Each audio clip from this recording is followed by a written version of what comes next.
આમ મોઢે બાંધીને નીકળી ને, ચૈતર મહિનાના તડકા હતા, મોઢે બાંધીને નીકળી એટલે માતાઓ મેં એને પૂછ્યું કે બેન તે મોઢે શું કામ બાંધ્યું?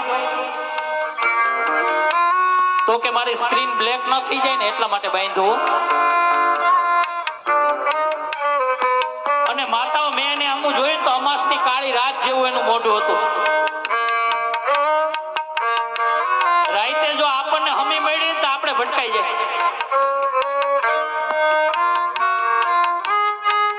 અરે મોઢે બાંધીને 8 વાગ્યા પછી ચોપાટીએ જઈને બેન ત્યાં કોણ જાણે કોણ રાહ જોતું હશે.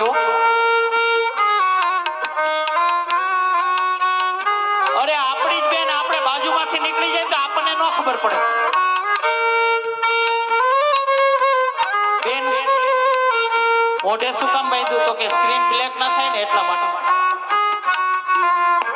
એટલે મેં બેન ને કીધું, મેં કીધું બેન તારા ચામડા કાળા હશે પણ જો તું ગુણવાળી હઈશ ને તો આ સમાજ તારો સ્વીકાર કરશે. હો તારા ચામડા કાળા હશે પણ બેન જો તું ગુણવાળી હઈશ ને તો આ સમાજ તારો સ્વીકાર કરશે મારા બાપ. બાકી તું ગમે એટલી રૂપાળી હઈશ